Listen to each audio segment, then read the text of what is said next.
Hello जी, Ram ji, good evening. और आप सबको मेरा प्यार भरा नमस्कार। बच्चों, आपसे माफ़ी चाहता हूँ, कुछ फैमिली रीजन के कारण मैं अपनी वीडियो अपलोड नहीं कर पा रहा था बच्चों, जिस कारण मुझे टाइम भी नहीं मिल रहा था। बच्चों, जैसे ही मुझे आज टाइम मिला तो मैंने एक वीडियो बनाई और आपको ये यूट्यूब पर दे दी। और बच्चों, मैं आपसे रिक्वेस्ट करता हूँ, आपका जो केमिस्ट्री का सिलेबस है वो पूरा होगा, ज़रूर होगा। हो सकता है बच्चों आपको 2 से 3 वीडियो मिले, 3 से 4 मिले, लेकिन आपका बहुत ही जल्द आपका सिलेबस पूरा करा दिया जाएगा। तो बच्चों, आपको टेंशन फ्री रहना है। तो बच्चों, आप अब अपने टॉपिक की ओर शुरू करते हैं। बच्चों, तो हमारी लास्ट यूनिट नंबर 3 चल रही थी, उसकी पीडीएफ फाइल है, उसके एमसीक्यू क्वेश्चन है। तो बच्चों, यूनिट नंबर 3 का पहला क्वेश्चन कहता है हमारा, ये कहता है एक सरल रेखीय आवर्ती दोलक की ऊर्जा क्या होगी यदि कंपनी क्वांटम संख्या शून्य हो। ऑप्शन नंबर ए कहता है बच्चों शून्य होगी, ऑप्शन नंबर बी कहता है हाफ एचवी होगी, ऑप्शन नंबर सी कहता है एचवी होगी, या ऑप्शन नंबर डी कहता है इनमें से कोई नहीं होगी। बच्चों देखो, इसकी जो कंपनी क्वांटम संख्या शून्य होगी तो बच्चों इसका उत्तर हो जाएगा ऑप्शन नंबर बी। तो इसका सही उत्तर हो जाएगा बच्चों option number B, half HV होगी। ठीक है बच्चों। बच्चों, अब क्वेश्चन नंबर 2 की ओर चलते हैं। क्वेश्चन नंबर 2 कहता है हमारा, आईआर क्षेत्र में संक्रमण होने के लिए निम्न शर्तों का पूरा होना आवश्यक है। ऑप्शन नंबर ए कहता है बच्चों अणु के स्थायी द्विध्रुव आघूर्ण, ऑप्शन नंबर बी कहता है बच्चों विकिरण के तरंग दैर्ध्य से सही मिलान, और ऑप्शन नंबर सी कहता है बच्चों ए और बी दोनों सही है, और ऑप्शन नंबर डी कहता है ए तथा बी इनमें से कोई नहीं। तो बच्चों, इसका जो ऑप्शन नंबर सी हो जाएगा, जो आईआर क्षेत्र होता है ना बच्चों, इसके लिए सही उत्तर हो जाएगा बच्चों ए और बी दोनों ही होते हैं। जो बच्चों जो आईआर क्षेत्र में संक्रमण होने के लिए जो शर्तों का पूरा होना आवश्यक होता है ना बच्चों, वो होता है अणु के स्थायी द्विध्रुव आघूर्ण का भी होता है बच्चों, और विकिरण के तरंग दैर्ध्य का है सही मिलान। तो बच्चों, इसका उत्तर हो जाएगा ए और बी दोनों ही सही है। ठीक है बच्चों। अब बच्चों, हमारा नेक्स्ट क्वेश्चन है। बच्चों, नेक्स्ट क्वेश्चन कहता है हमारा, वो कहता है आईआर स्पेक्ट्रोस्कोपी में। बच्चों देखो, जो आईआर स्पेक्ट्रोस्कोपी होती है उसमें पीक्यूआर श्रृंखलाओं के लिए डेल जे के मान क्या होंगे बच्चों। ऑप्शन नंबर ए कहता है बच्चों डेल जे बराबर होता है -1, 0, +1। ऑप्शन नंबर बी कहता है बच्चों डेल जे बराबर होता है -2, फिर 0, फिर +2 होता है बच्चों। ऑप्शन नंबर सी कहता है बच्चों डेल जे बराबर होता है -1, फिर +1, फिर +2। और बच्चों, ऑप्शन नंबर डी कहता है डेल जे बराबर होगा -2, +1, +3। बच्चों देखो, आईआर स्पेक्ट्रोस्कोपी में जो पीक्यूआर होता है ना बच्चों, इसके लिए जो वैल्यू होती है बच्चों, वो होती है, देखो वो होती है बच्चों डेल जे बराबर होता है -1, +1, -1, +1, फिर उसके लिए 0। तो बच्चों, इसका ऑप्शन नंबर हो जाएगा ए, सही है। ठीक है बच्चों। देखो बच्चों, इसे ऐसे करके याद रखना आप। बच्चों देखो, पी पहले आता है तो पी के लिए -1, ठीक है बच्चों। आर बाद में आता है, इसके लिए +1, ठीक है बच्चों। और यहाँ पे होता है बीच में 0। तो इसका सही उत्तर हो जाएगा बच्चों ऑप्शन नंबर ए। यह ट्रिक है, इसको याद रखनी है। ठीक है बच्चों। अब बच्चों, क्वेश्चन नंबर 4 कहता है हमारा, क्वेश्चन नंबर 4 है बच्चों, आईआर स्पेक्ट्रोस्कोपी में प्रकीर्णन पदार्थ के बारे में निम्न में से कौन सा कथन सही है। ऑप्शन नंबर ए कहता है बच्चों आईआर निकट आईआर क्षेत्र में कांच का प्रयोग होता है। ऑप्शन नंबर बी कहता है बच्चों मध्य आईआर क्षेत्र में केबीआर का प्रयोग होता है। और बच्चों, ऑप्शन नंबर सी कहता है निकट आईआर क्षेत्र में सिलिकॉनों का प्रयोग होता है। ऑप्शन नंबर डी कहता है इनमें से कोई नहीं। बच्चों देखो, जो आईआर स्पेक्ट्रोस्कोपी में प्रकीर्णन होता है ना बच्चों, इसके बारे में आईआर केबीआर का प्रयोग होता है इसके बीच में। ठीक है बच्चों। तो इसके बारे में कथन सही हो जाएगा बच्चों ऑप्शन नंबर बी, मध्य आईआर क्षेत्र में केबीआर का प्रयोग होता है। ठीक है बच्चों। अब बच्चों, क्वेश्चन नंबर 5 की हम बात करते हैं। अब बच्चों, क्वेश्चन नंबर 5 कहता है हमारा, वो ये कहता है कि अणु का जड़ता आघूर्ण कितना होता है बच्चों। ये तो आपको पता होगा बच्चों, क्योंकि आपने फर्स्ट ईयर में भी पढ़ा होगा जड़ता आघूर्ण कितना होता है बच्चों। ऑप्शन नंबर ए कहता है आई बराबर होता है m1r1 + m2r2। ठीक है बच्चों। ऑप्शन नंबर बी कहता है आई बराबर होता है m1r1 स्क्वायर + m2r2 स्क्वायर। ठीक है बच्चों। ऑप्शन नंबर सी कहता है आई बराबर होता है m1r2 + m2r1। और ऑप्शन नंबर डी कहता है हमारा आई बराबर होता है m1r2 स्क्वायर + m2r1 स्क्वायर। तो बच्चों, इसके लिए जड़ता आघूर्ण जो होता है ना बच्चों, इसका उत्तर हो जाएगा बी। वो होता है बच्चों आई बराबर होता है m1r1 स्क्वायर + m2r2 स्क्वायर। ठीक है बच्चों। तो बच्चों, इसका ऑप्शन नंबर बी सही है। ठीक है। अब बच्चों देखो, क्वेश्चन नंबर 6 की ओर चलते हैं हम। क्वेश्चन नंबर 6 कहता है बच्चों, ये क्वेश्चन भी आपको अच्छे से याद होगा क्योंकि फर्स्ट ईयर का क्वेश्चन है फिजिक्स का। म्यू बराबर होता है बच्चों m1 m2 अपॉन में m1 + m2 होता है, वह क्या कहलाता है बच्चों। ऑप्शन नंबर ए कहता है द्रव्यमान होता है, या ऑप्शन नंबर बी होता है असमित द्रव्यमान होता है, ऑप्शन नंबर सी कहता है समानित द्रव्यमान होता है, या इनमें से कोई नहीं। बच्चों, ये जो होता है ना बच्चों, ये होता है हमारा समानित द्रव्यमान। ठीक है बच्चों। तो इसका सही उत्तर हो जाएगा हमारा ऑप्शन नंबर सी। ठीक है। अब क्वेश्चन नंबर 7 की ओर चलते हैं बच्चों। क्वेश्चन नंबर 7 कहता है निम्नलिखित अणुओं में से कौन घूर्णन स्पेक्ट्रम देता है, कौन घूर्णन स्पेक्ट्रम देता है। ऑप्शन नंबर ए कहता है बच्चों NO2, ऑप्शन नंबर बी कहता है CO2, ऑप्शन नंबर सी कहता है CH4 देता है, ऑप्शन नंबर डी कहता है या HCl देता है। तो बच्चों इनमें से जो घूर्णन स्पेक्ट्रम देता है ना बच्चों वो देता है HCl। तो इसका सही उत्तर हो जाएगा बच्चों ऑप्शन नंबर डी। तो इसका सही उत्तर है बच्चों ऑप्शन नंबर डी 7 का। अब क्वेश्चन नंबर 8 की ओर चलते हैं हम। अब बच्चों क्वेश्चन नंबर 8 कहता है हमारा, वो कहता है विशुद्ध घूर्णन स्पेक्ट्रम के लिए चयन नियम क्या होता है। ऑप्शन नंबर ए कहता है डेल जे बराबर +1 होता है, ऑप्शन नंबर बी कहता है बच्चों हमारा डेल जे बराबर -1 होता है, और ऑप्शन नंबर सी कहता है बच्चों डेल जे बराबर 0 होता है, ऑप्शन नंबर डी कहता है डेल जे बराबर +-1 होता है। बच्चों जो विशुद्ध घूर्णन होते हैं ना बच्चों उनके लिए चयन का नियम होता है डेल जे बराबर +-1। तो बच्चों इसका उत्तर हो जाएगा सही उत्तर ऑप्शन नंबर डी। ठीक है बच्चों। अब बच्चों हम बात करते हैं क्वेश्चन नंबर 9 की। अब बच्चों देखो क्वेश्चन नंबर 9 कहता है हमारा घूर्णी स्पेक्ट्रम कंपनी स्पेक्ट्रम रमन रेखाओं और इलेक्ट्रॉनिक स्पेक्ट्रम। ये कहाँ से आ गया एक मिनट।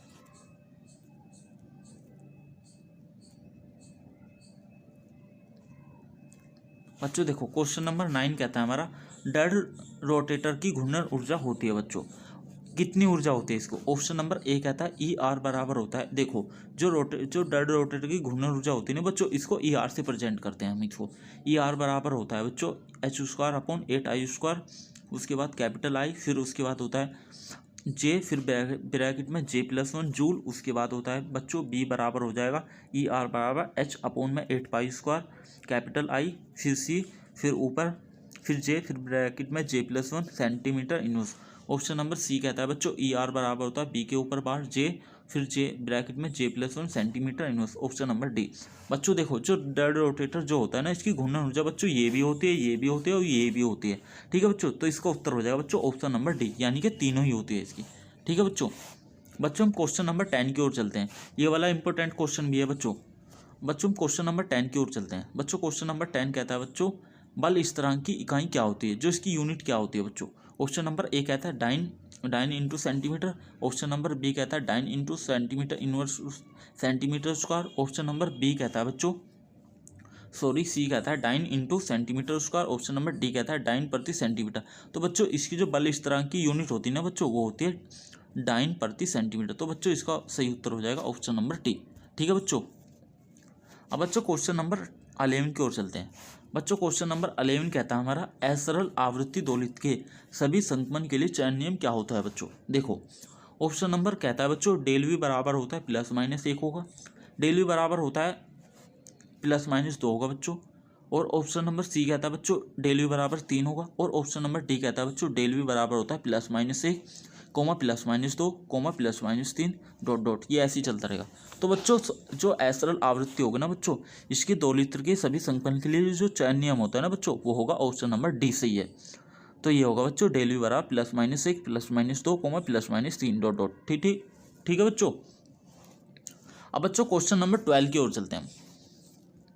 अब बच्चों देखो क्वेश्चन नंबर 12 कहता है हमारा, काफ़ी अच्छा क्वेश्चन है ये भी। 12 कहता है बच्चों कंपन स्पेक्ट्रम में V बराबर 0 से V बराबर 2 संकमन देता है। तो बच्चों ऑप्शन नंबर ए कहता है मूल बैंड, ऑप्शन नंबर बी होगा प्रथम अधिस्वर्ग, ऑप्शन नंबर सी कहता है द्वितीय अधिस्वर्ग होगा, या इनमें से कोई नहीं। बच्चों देखो जब भी V बराबर 0 से V बराबर 2 की हम संकमन देता है ना तो बच्चों यहाँ पे जो हमें बैंड प्राप्त होगा बच्चों वो होगा प्रथम अधिस्वर्ग। ठीक है बच्चों। तो इसका सही उत्तर हो जाएगा ऑप्शन नंबर बी। अब बच्चों हम क्वेश्चन नंबर 13 की ओर चलते हैं। अब बच्चों देखो क्वेश्चन नंबर 13 कहता है हमारा, वो कहता है यदि V कंपन क्वांटम संख्या अर्थात V सरल आवृत्ति दोलित्र की कंपन आवृत्ति है तो कंपन ऊर्जा EV किस समीकरण द्वारा दी जाती है। बच्चों ऑप्शन नंबर ए कहता है EV बराबर होता है V + ½ HV ब्रैकेट 1।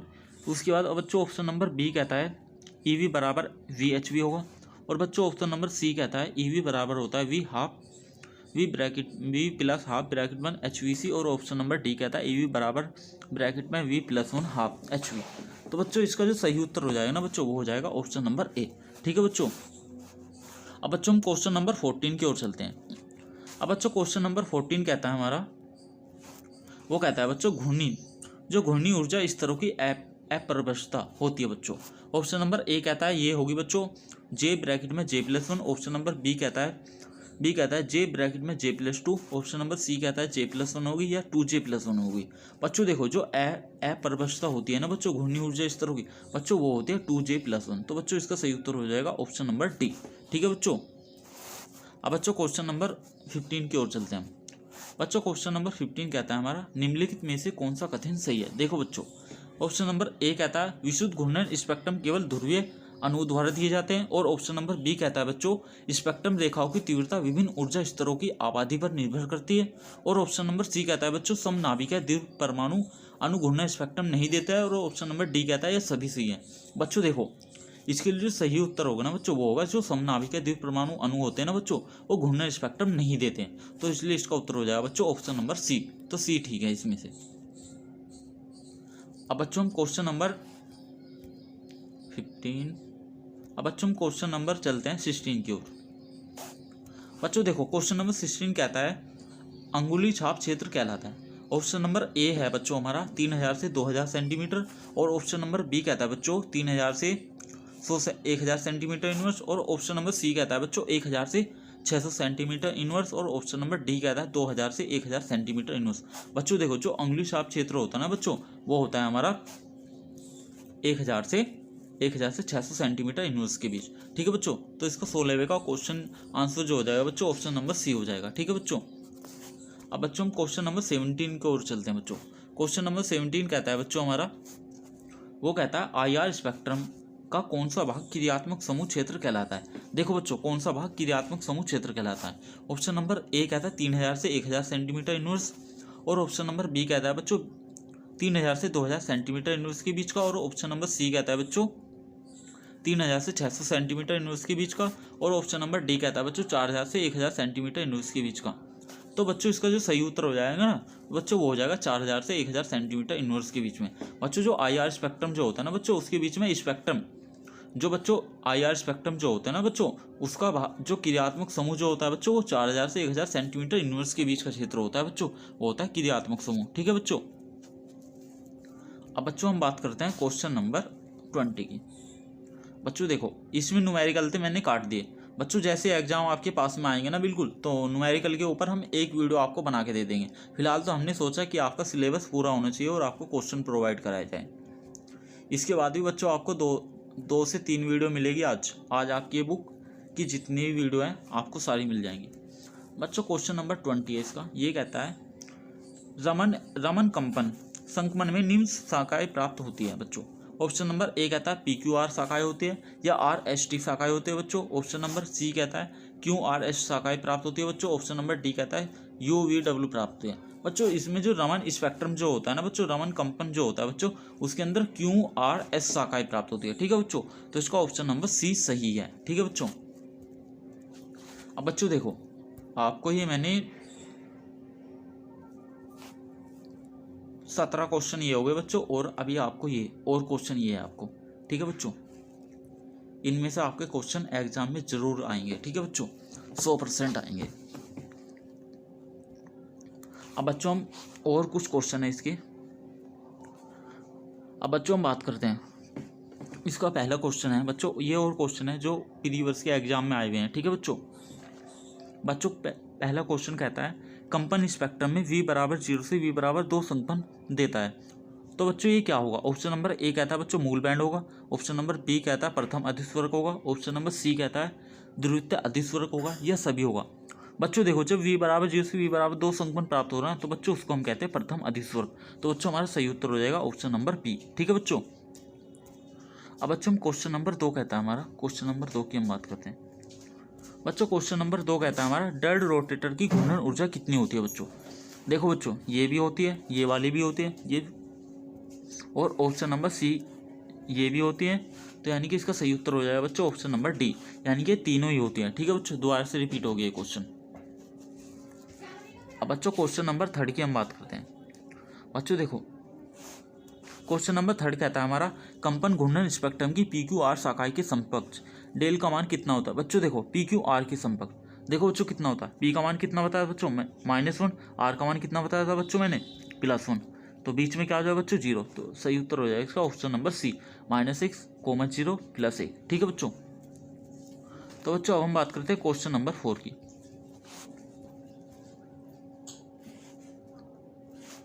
बच्चों क्वेश्चन नंबर 4 कहता है हमारा, एक सरल रेखीय आवृत्ति दोलक की ऊर्जा क्या होगी यदि कंपनी क्वांटम संख्या क्या हो बच्चों इस बार 0 हो। ऑप्शन नंबर ए कहता है 0 होगी, ऑप्शन नंबर बी कहता है ½ HV होगी, ऑप्शन नंबर सी कहता है ½ HV होगी, और ऑप्शन नंबर डी कहता है या कोई नहीं। तो बच्चों जो इसकी जो क्वांटम संख्या होगी ना बच्चों, यदि हम 0 कर दे तो इसकी जो एनर्जी होगी ना बच्चों वो होगी ½ HV। तो ऑप्शन नंबर सी सही है इसका। ठीक है बच्चों। अब बच्चों क्वेश्चन नंबर हम 5 की बात करते हैं। बच्चों क्वेश्चन नंबर 5 कहता है हमारा, देखो बच्चों, पाइप से यदि पाई के ऊपर क्या होता है बच्चों, ये स्टार संक्रमण को ज़्यादा ध्रुवीय विलायक निम्न की तरफ स्थानांतरित करता है।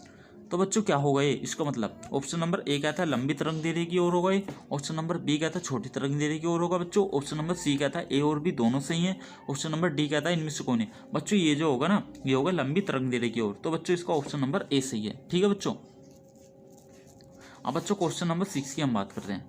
बच्चों क्वेश्चन नंबर 6 कहता है, इलेक्ट्रॉनिक संक्रमण के लिए दिए गए दौरान नाभिक की चाल नगण्य होती है, यह कथन कहलाता है बच्चों। देखो बच्चों, ऑप्शन नंबर ए कहता है लैम्बर्ट बियर नियम के, और ऑप्शन नंबर बी कहता है बच्चों फ्रैंक कोडन सिद्धांत, ऑप्शन नंबर सी कहता है ब्रान अपोहन सिद्धांत, ऑप्शन नंबर डी कहता है हुक्का नियम।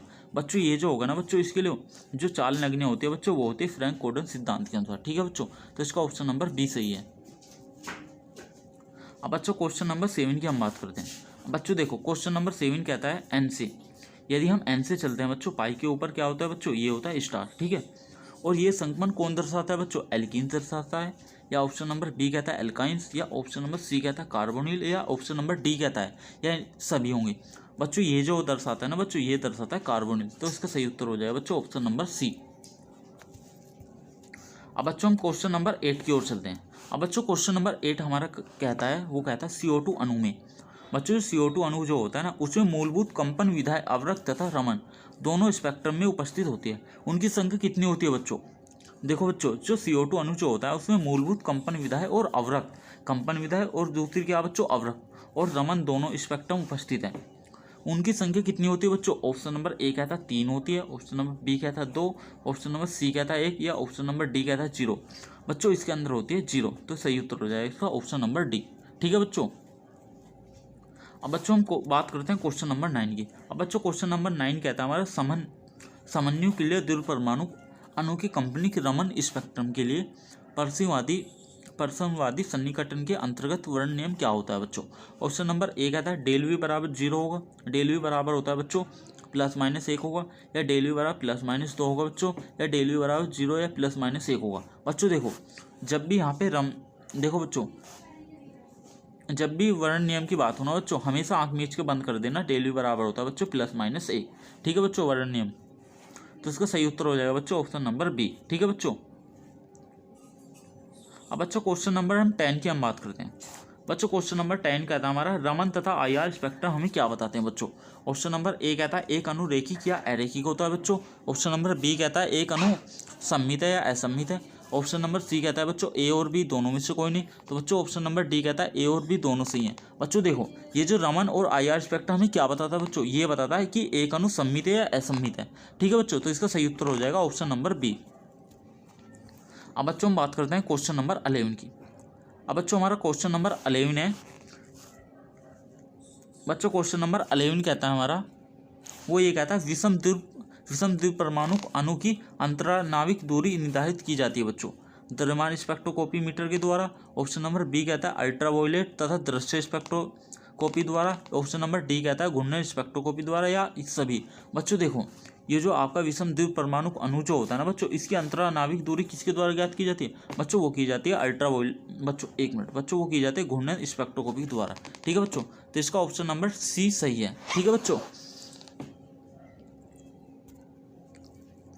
अब बच्चों हम बात करते हैं क्वेश्चन नंबर 12 की। ठीक है बच्चों।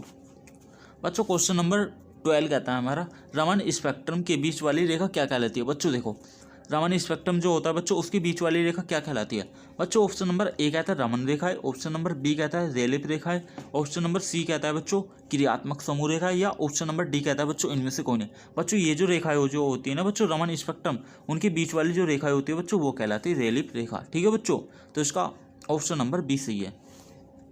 अब बच्चों हम बात करते हैं क्वेश्चन नंबर 13 की। बच्चों देखो क्वेश्चन नंबर 13 कहता है बच्चों हमारा CO2 अणु जो होता है बच्चों उसके IR स्पेक्ट्रम में प्राप्त रेखाओं की संख्या कितनी होती है बच्चों? ऑप्शन नंबर ए बच्चों 4, option number B 3, option number C 2, option number D 1। तो बच्चों इसमें जो CO2 IR स्पेक्ट्रम में जो प्राप्त रेखाओं की जो संख्या होती है बच्चों वो होती है 2। तो बच्चों इसका सही उत्तर हो जाएगा ऑप्शन नंबर सी। ठीक है बच्चों, अब बच्चों हम बात करते हैं क्वेश्चन नंबर 14 की। अब बच्चों देखो क्वेश्चन नंबर 14 हमारा कहता है, वो ये कहता है CH4 तथा SFC के लिए 3 मुख्य जड़ता आघूर्ण संबंध कितना होता है बच्चों? देखो बच्चों जड़ता आघूर्ण के बीच मुख्य संबंध कितना होता है? देखो बच्चों 3 के बीच, यदि हम 3 की बात करते हैं, ठीक है बच्चों, ऑप्शन नंबर ए कहता है बच्चों IC बराबर IB बराबर I है, ऑप्शन नंबर सी बी कहता है बच्चों IB बराबर, ये तो बच्चों हो नहीं सकता और नहीं ये हो सकता, नहीं है क्योंकि ये इक्वल नहीं है बच्चों। इसने कहा कि 3 मुख्य जड़ता आघूर्ण यानी कि तीनों के क्या होने चाहिए बच्चों? बराबर होने चाहिए, बराबर। तो ऑप्शन नंबर ए ठीक है। तो तीनों के बीच बच्चों होता क्या है? ये होता है I बराबर M1R1 स्क्वायर। ठीक है बच्चों, ये होता है ना जड़ता आघूर्ण M1R1 स्क्वायर। ठीक है बच्चों, तो ऑप्शन नंबर ए सही है इसका, क्योंकि तीनों के बीच में क्या होगा? बराबर होगा। ठीक है बच्चों, क्योंकि उन्होंने तीन के लिए पूछा है ना। अब बच्चों हम बात करते हैं क्वेश्चन नंबर 15 की। बच्चों देखो क्वेश्चन नंबर 15 कहता है, मोसेस के अनुसार द्विपरमाणु अणु के कंपन को असंधि मानते हुए विभक्त ऊर्जा का मान दिया गया है। ए बराबर, ऑप्शन नंबर ए कहता है बच्चों UX बराबर होता है DE फिर ब्रैकेट में 1 माइनस E मल्टीप्लाई P के ऊपर होता है बच्चों पावर माइनस का AX फिर उसके बाद ब्रैकेट बंद, उसके बाद पूरे का होल स्क्वायर। ठीक है बच्चों, ऑप्शन नंबर बी कहता है बच्चों VX बराबर होता है DE फिर ब्रैकेट में होता है 1 माइनस E मल्टीप्लाई P फिर P के पावर में होता है माइनस का AX फिर ब्रैकेट ऑफ उसके बाद पूरा ऑफ। ठीक है बच्चों, ऑप्शन नंबर सी कहता है बच्चों VX बराबर DE होगा या इनमें से कोई नहीं। बच्चों देखो इसके जो मोसेस के अनुसार जो द्विपरमाणु अणु का जो कंपन अणु का असंधि मानते हुए वह ऊर्जा का मान बच्चों क्या दिया जाता है बच्चों? वो दिया जाता है ऑप्शन नंबर ए सही है इसका। ये दिया जाता है बच्चों VX बराबर होता है DE 1 माइनस का मल्टीप्लाई में EXP फिर ब्रैकेट में 1 ब्रैकेट में माइनस का AX फिर ब्रैकेट ऑफ फिर पूरे का होल स्क्वायर। ठीक है बच्चों, तो ऑप्शन नंबर ए सही है इसका। अब बच्चों हम बात करते हैं क्वेश्चन नंबर 10 की, सॉरी बच्चों क्वेश्चन नंबर 16 की हम बात करते हैं। बच्चों क्वेश्चन नंबर 16 कहता है हमारा शुद्ध, देखो बच्चों शुद्ध घूर्णन रमन स्पेक्ट्रम के लिए बच्चों वर्णनियम क्या होता है बच्चों? आंख मीच के बता दो, ये होता है बच्चों डेल जे बराबर प्लस माइनस का 1। ठीक है बच्चों, अब बच्चों देखो क्वेश्चन नंबर हम बात करते हैं 17 की। अब बच्चों क्वेश्चन नंबर 17 कहता है बच्चों हमारा अरेखीय अणु में कंपन स्वतंत्रता की कोटि की संख्या कितनी होती है बच्चों? बच्चों देखो जो अगर जो अरेखीय की बात कर रहा हूँ ना बच्चों, तो हमेशा एक बात याद रखना, अरेखीय के लिए बच्चों 3 - 6 होती है। ठीक है बच्चों, तो बच्चों इसका ऑप्शन नंबर ए कहता है 3n - 5 होगा, 3n - 6 होगा या 3n होगा बच्चों या 2n होगा। बच्चों जो अरेखीय अणु के लिए होगी ना बच्चों वो होगी ऑप्शन नंबर बी सही है, 3n - 6 होती है। और बच्चों यदि मैं यहाँ पर रेखीय की बात करता हूँ ना खाली, तो रेखीय के लिए होती है बच्चों 3n - 5। ठीक है बच्चों, अब बच्चों क्वेश्चन नंबर 18 की हम बात करते हैं। बच्चों क्वेश्चन नंबर 18 कहता है हमारा द्विपरमाणु अणु के घूर्णन स्पेक्ट्रम में बराबर दूरी वाली घूर्णन रेखाओं के बीच की मात्रा क्या होती है? बच्चों देखो ऑप्शन नंबर ए कहता है 4b होती है, ऑप्शन नंबर बी कहता है 6b होती है, ऑप्शन नंबर सी कहता है 2b होती है, ऑप्शन नंबर डी कहता है या 8b होते हैं। बच्चों इनके बीच जो रेखाओं की जो बीच की मात्रा होती है ना बच्चों वो होती है 2b। तो बच्चों इसका ऑप्शन नंबर सी सही है। ठीक है बच्चों, अब बच्चों हम बात करते हैं क्वेश्चन नंबर 19 की। अब बच्चों क्वेश्चन नंबर 19 कहता है हमारा निम्नलिखित में से इलेक्ट्रॉनिक संघनन सबसे ज़्यादा ऊर्जा का आवश्यकता कौन सा होता है बच्चों? ऑप्शन नंबर ए कहता है बच्चों n से पाई के ऊपर स्टार होता है बच्चों, फिर बच्चों पाई से स्टार्टिंग करते हैं, पाई के ऊपर स्टार। ऑप्शन नंबर सी कहता है n से फिर सिग्मा के ऊपर स्टार, और ऑप्शन नंबर डी कहता है सिग्मा से सिग्मा के ऊपर स्टार। बच्चों ये जो सबसे ज़्यादा ऊर्जा वाला होता है ना बच्चों ये होता है ऑप्शन नंबर डी सही है इसका, ये होता है बच्चों सिग्मा से सिग्मा के ऊपर स्टार। ठीक है बच्चों, तो ऑप्शन नंबर इसका डी सही है। अब बच्चों क्वेश्चन नंबर हम बात करते हैं 20 की। अब बच्चों क्वेश्चन नंबर 20 कहता है कौन अणु रमन स्पेक्ट्रम दर्शाता है बच्चों? ऑप्शन नंबर ए कहता है O2 N2 Cl2 या सभी। बच्चों ये जो होता है ये सारे ही जो होते हैं ना बच्चों ये रमन स्पेक्ट्रम दर्शाते हैं। ठीक है बच्चों, तो इसका ऑप्शन नंबर डी सही है। अब बच्चों क्वेश्चन नंबर हम बात करते हैं 26 की। अब बच्चों क्वेश्चन नंबर 26 कहता है हमारा वो कहता है बच्चों संयोजी इलेक्ट्रॉन का संक्रमण प्रयुक्त होता है बच्चों IR स्पेक्ट्रोस्कोपी में होता है। ऑप्शन नंबर सी कहता है बच्चों अल्ट्रावायलेट स्पेक्ट्रोस्कोपी में होता है बच्चों। ऑप्शन नंबर बी कहता है दृश्य स्पेक्ट्रोस्कोपी में होता है। और ऑप्शन नंबर डी कहता है दोनों बी और सी में होता है। बच्चों ये जो होता है ना बच्चों संयोजी इलेक्ट्रॉन का संक्रमण बच्चों वो होता है बी और सी दोनों में। देखो बच्चों दृश्य स्पेक्ट्रोस्कोपी में भी होता है और अल्ट्रावायलेट में भी। ठीक है बच्चों, तो दृश्य और अल्ट्रावायलेट दोनों में होता है बच्चों। तो इसका उत्तर हो जाएगा बच्चों ऑप्शन नंबर डी सही है। ठीक है बच्चों, अब बच्चों हम बात करते हैं क्वेश्चन नंबर 27 की। अब बच्चों देखो क्वेश्चन नंबर 27 कहता है बच्चों हमारे निम्न में से कौन सा अरेखीय परमाणुक कंपनों के लिए प्रयुक्त होता है। बच्चों देखो जो अरेखीय होता है ना अरेखीय वो परमाणुक कंपनों के लिए प्रयुक्त होता है बच्चों। ऑप्शन नंबर ए कहता है 3n-6 स्वतंत्रता की कोटि, 3n-5 स्वतंत्रता की कोटि। और बच्चों ऑप्शन नंबर सी कहता है 3n-4 2n-6 स्वतंत्रता की कोटि। बच्चों इसके लिए अरेखीय अणु के लिए जो होता है ना बच्चों अभी बताता मैंने वो होता है बच्चों 3n-6 स्वतंत्रता की कोटि। ठीक है बच्चों, तो इसका ऑप्शन नंबर ए सही है। अब बच्चों हम बात करते हैं क्वेश्चन नंबर 28 की। बच्चों क्वेश्चन नंबर 28 कहता है बच्चों निम्न में से कौन सा अणु शुद्ध घूर्णन स्पेक्ट्रम प्रदर्शित नहीं करता है बच्चों। जो घूर्णन स्पेक्ट्रम प्रदर्शित नहीं करता बच्चों कौन सा होता है, या ऑप्शन नंबर ए कहता है बच्चों HCl, ऑप्शन नंबर बी होता है बच्चों CO, या ऑप्शन नंबर सी कहता है बच्चों CH3Cl होगा, या ऑप्शन नंबर डी कहता है NH4Cl होगा। बच्चों देखो जो शुद्ध घूर्णन स्पेक्ट्रम जो होता है ना बच्चों वो NH4Cl नहीं करता है। ठीक है बच्चों, जो प्रदर्शित नहीं करता है क्या नहीं करता बच्चों वो करता है शुद्ध घूर्णन स्पेक्ट्रम NH4Cl नहीं करता है। ठीक है बच्चों, तो इसका सही उत्तर हो जाएगा बच्चों ऑप्शन नंबर डी। अब बच्चों हम बात करते हैं क्वेश्चन नंबर 29 की। बच्चों क्वेश्चन नंबर 29 कहता है निम्न में से कौन सा अणु 3 कंपन मोड रखता है। देखो बच्चों कौन सा अणु 3 कंपन मोड रखता है, H2O या SO2 या ऑप्शन नंबर सी NO2 या सभी। बच्चों देखो ये H2O SO2 या NO2 बच्चों ये जो होता है ना ये सारे ये तीनों ही कंपन मोड रखते हैं। तो बच्चों इसका सही उत्तर हो जाएगा ऑप्शन नंबर डी। ठीक है बच्चों, अब बच्चों हम बात करते हैं क्वेश्चन नंबर 13 की। अब बच्चों क्वेश्चन नंबर 30 कहता है हमारा निम्नांकित में से असत्य कथन कौन सा है, यानी कि गलत कथन कौन सा है बच्चों हमें यह बताना। ऑप्शन नंबर ए कहता है बच्चों शुद्ध घूर्णन स्पेक्ट्रम केवल ध्रुवीय अणु देते हैं। ऑप्शन नंबर बी कहता है बच्चों समनाभिकीय द्विपरमाणु अणु घूर्णन स्पेक्ट्रम देते हैं। और ऑप्शन नंबर सी कहता है बच्चों रेखीय CO2 घूर्णन स्पेक्ट्रम नहीं देते हैं। बच्चों ये भी ठीक है। और ऑप्शन नंबर डी कहता है C6H6 सममित अणु घूर्णन स्पेक्ट्रम नहीं देते। बच्चों देखो जो हमारा गलत कथन होगा ना बच्चों वो होगा ऑप्शन नंबर हमारा बी, जो समनाभिकीय द्विपरमाणु अणु होते हैं ना बच्चों वो घूर्णन स्पेक्ट्रम देते हैं। ठीक है बच्चों, गलत कथन कौन सा होगा बच्चों ये होगा ऑप्शन नंबर बी। ठीक है बच्चों, अब बच्चों हम क्वेश्चन नंबर 31 की हम बात करते हैं। बच्चों देखो क्वेश्चन नंबर 31 कहता है अपचयित द्रव्यमान क्या होता है। देखो बच्चों अपचयित द्रव्यमान या समानित द्रव्यमान बच्चों ये होता है ऑप्शन नंबर इसका सी सही है। ये होता है बच्चों M1 M2 और अपोन में होता है बच्चों M1 + M2। ठीक है बच्चों, ये क्वेश्चन दोबारा रिपीट हो गया है। ठीक है बच्चों, अब बच्चों क्वेश्चन नंबर हम बात करते हैं 32 की।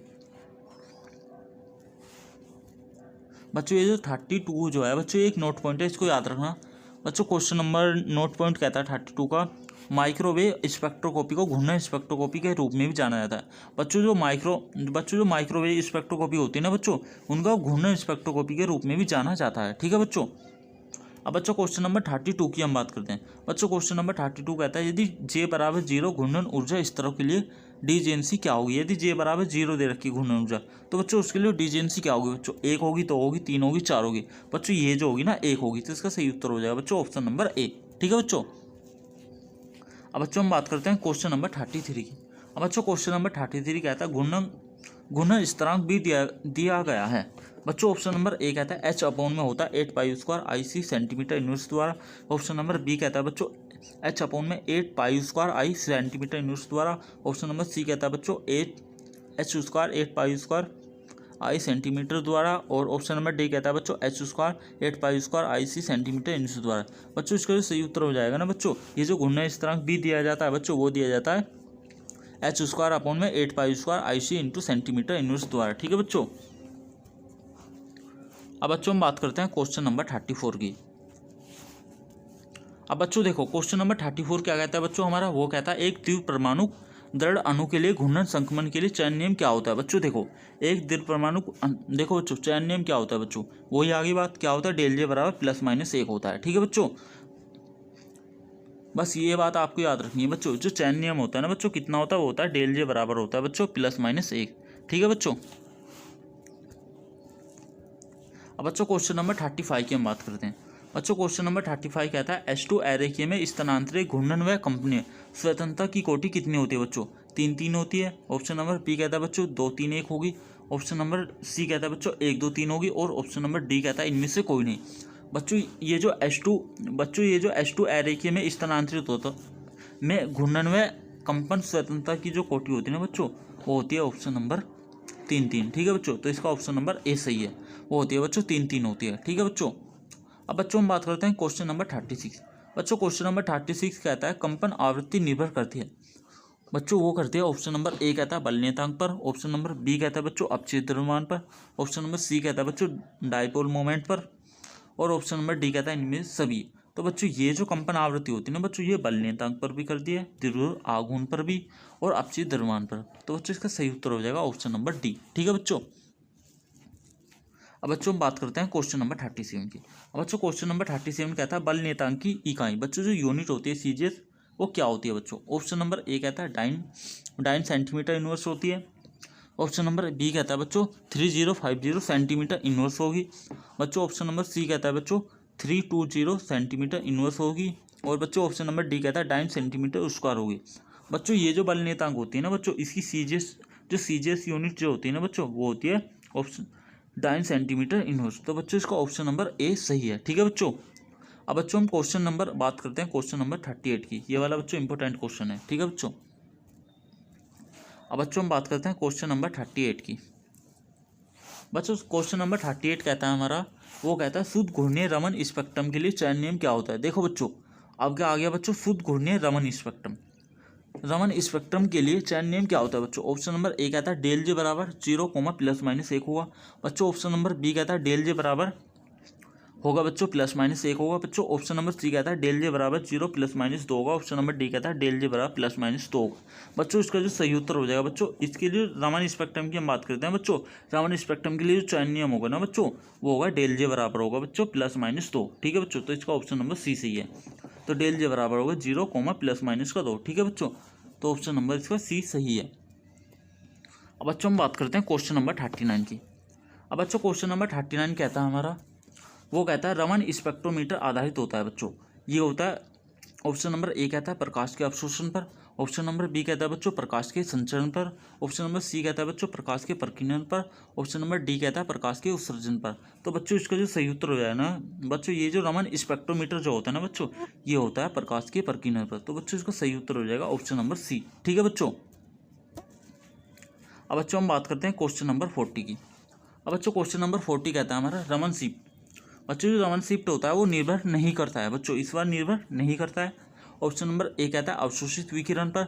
ऑप्शन नंबर बी कहता है बच्चों अवशोषित विकिरण पर। और ऑप्शन नंबर सी कहता है परावर्तित विकिरण पर। ऑप्शन नंबर डी कहता है उपरोक्त में से कोई नहीं। बच्चों ये जो होता है ना रमन शिफ्ट, ये किस पर डिपेंड नहीं करता बच्चों, ये होगा आपका आपतित विकिरण पर।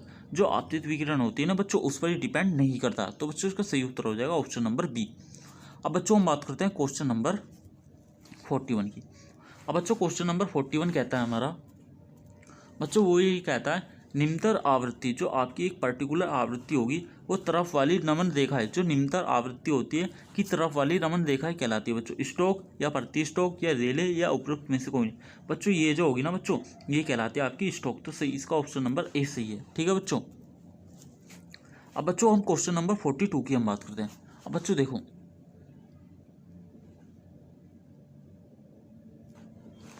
देखो क्वेश्चन नंबर 42 कहता है बच्चों रमन स्पेक्ट्रोस्कोपी प्राय क्षेत्र की जाती है बच्चों पास अवरोध के द्वारा बच्चों। ऑप्शन नंबर बी दृश्य या पराबैंगनी या माइक्रोवेव। तो बच्चों ये जो की जाती है ना प्राय क्षेत्र की जाती है बच्चों, ये की जाती है दृश्य। तो ऑप्शन नंबर इसका बी सही है। ठीक है बच्चों। अब बच्चों क्वेश्चन नंबर 43 की हम बात करते हैं। बच्चों क्वेश्चन नंबर 43 कहता है बच्चों रमन शिखर की तीव्रता जो डिपेंड करती है बच्चों, वो ऑप्शन नंबर ए कहता है अनुमुखी ध्रुवणता पर। ऑप्शन नंबर बी कहता है सक्रिय समूह की सांद्रता पर। और ऑप्शन नंबर सी कहता है ए व बी दोनों पर। और उपयुक्त में से कोई नहीं। बच्चों ये जो होती है रमन शिखर, ये बच्चों डिपेंड करते हैं, ये ए और बी दोनों पर करेगी, अणुओं की ध्रुवणता पर भी और सक्रिय समूह की सांद्रता पर भी। ठीक है बच्चों। तो इसका ऑप्शन नंबर डी सही है, दोनों ही सही हो जाएंगे। अब बच्चों हम बात करते हैं क्वेश्चन नंबर 44 की। अब बच्चों क्वेश्चन नंबर 44 कहता है घूर्णीय रमन स्पेक्ट्रम में प्रत्येक घूर्णीय रेखा के बीच की दूरी क्या होती है बच्चों। ऑप्शन नंबर ए कहता है बच्चों 4a होगी। 4 भी होगी और 3 भी होगी। ऑप्शन नंबर सी कहता है 3 भी 2 भी होगी। ऑप्शन नंबर डी कहता है बी होगी। बच्चों देखो ये जो होती है ना बच्चों, ये होती है आपकी 4 भी, ठीक है बच्चों। तो इसका ऑप्शन नंबर सही हो जाएगा बच्चों ऑप्शन नंबर ए, ठीक है बच्चों। अब बच्चों हम बात करते हैं क्वेश्चन नंबर 45 सॉरी बच्चों, ये जो क्वेश्चन नंबर 45 है, ये कुछ अजीब सा क्वेश्चन है और ये फर्स्ट टाइम आया था, ठीक है बच्चों, एग्जाम में। और जो क्वेश्चन नया बन के आता है बच्चों, उसके क्वेश्चन के चांस होते हैं 50-50 आने के, ठीक है बच्चों। अब बच्चों हम बात करते हैं क्वेश्चन नंबर 45 की।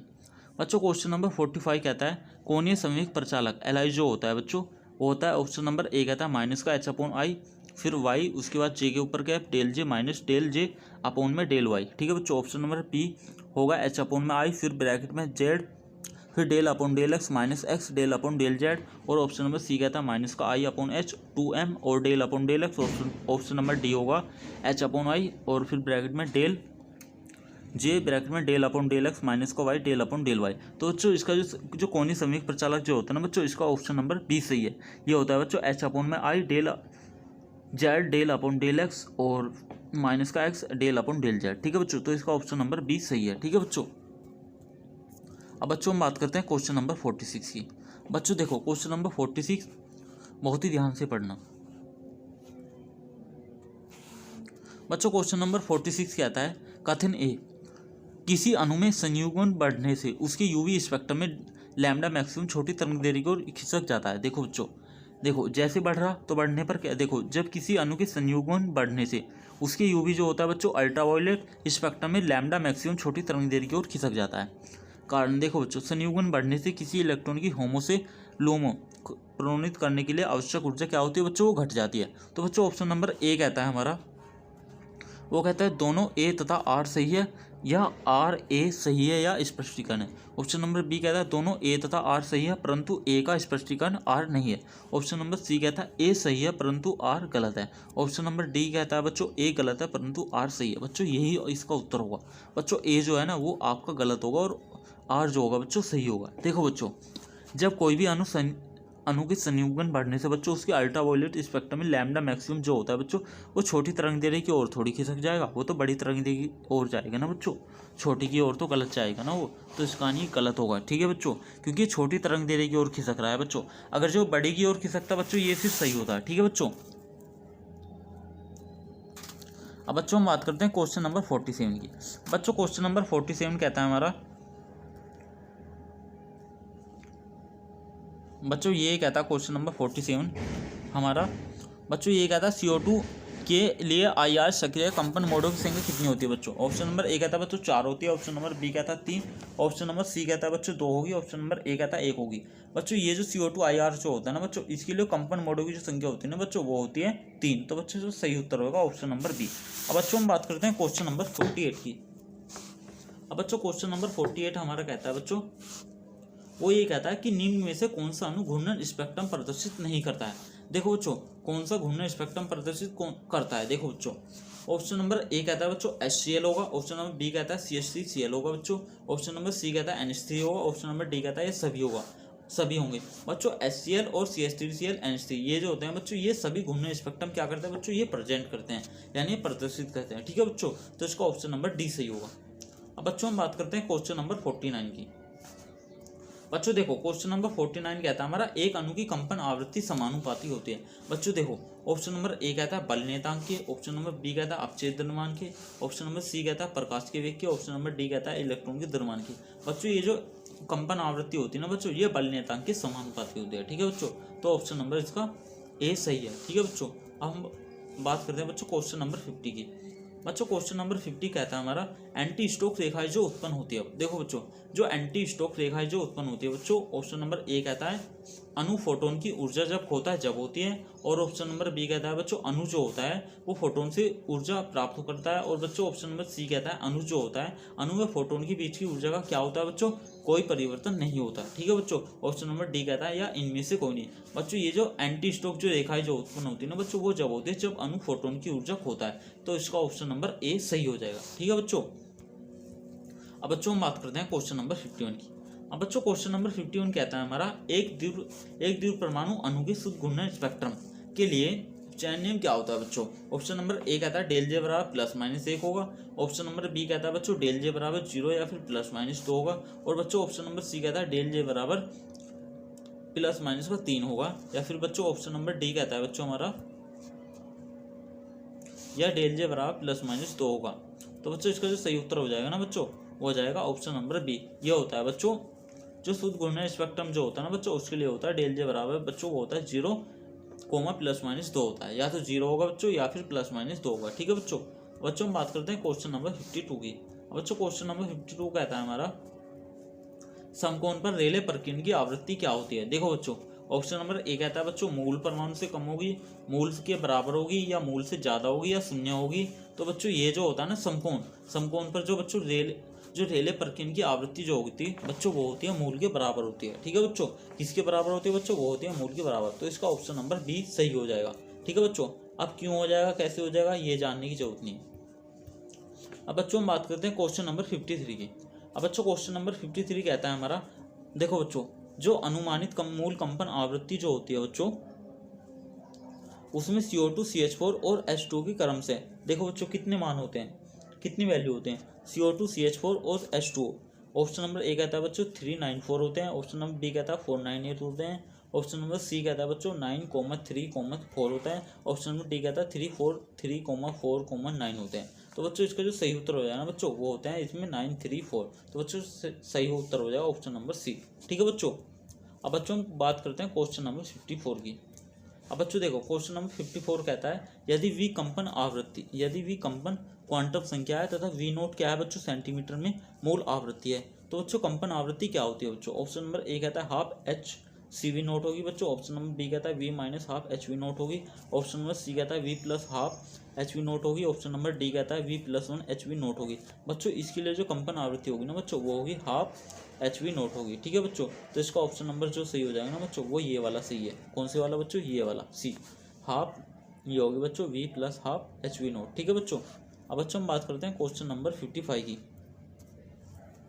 अब बच्चों क्वेश्चन नंबर 55 कहता है हमारा, वो कहता है बच्चों जो रेखीय अणु होता है, रेखीय अणु में बंद अक्ष के सापेक्ष जड़ता आघूर्ण क्या होता है? बच्चों देखो ऑप्शन नंबर ए कहता है यूनिट होगा। ऑप्शन नंबर बी कहता है बच्चों शून्य होगा। ऑप्शन नंबर सी कहता है इन्फिनिटी होगा। ऑप्शन नंबर डी कहता है बच्चों इनमें से कोई नहीं। बच्चों देखो जो रेखीय अणु जो होता है ना उसमें बंद अक्ष के सापेक्ष जो जड़ता आघूर्ण होता है बच्चों वो होता है शून्य। तो इसका ऑप्शन नंबर बी सही हो जाएगा। अब बच्चों हम बात करते हैं क्वेश्चन नंबर 57 की। अब बच्चों क्वेश्चन नंबर 57 कहता है हमारा एक रेखीय त्रिपरमाणु अणु में कंपन मोड कितने होते हैं? देखो बच्चों रेखीय त्रिपरमाणु ऑप्शन नंबर ए कहता है 3n होंगे। ऑप्शन नंबर बी कहता है 3n-4 होंगे।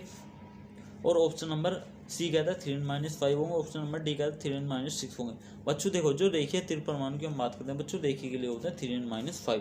तो बच्चों इसका ऑप्शन नंबर जो इसका सही होगा बच्चों वो होगा ऑप्शन नंबर सी। ठीक है बच्चों। अब बच्चों हम बात करते हैं क्वेश्चन नंबर 58 की। अब बच्चों क्वेश्चन नंबर 58 कहता है हमारा बच्चों वो कहता है रमन स्पेक्ट्रम में मध्य रेखा क्या कहलाती है बच्चों? ऑप्शन नंबर ए कहता है बच्चों रमन रेखा। ऑप्शन नंबर बी कहता है रेले रेखा। ऑप्शन नंबर सी कहता है बच्चों क्रियात्मक समूह रेखा। ऑप्शन नंबर डी कहता है इनमें से कोई नहीं।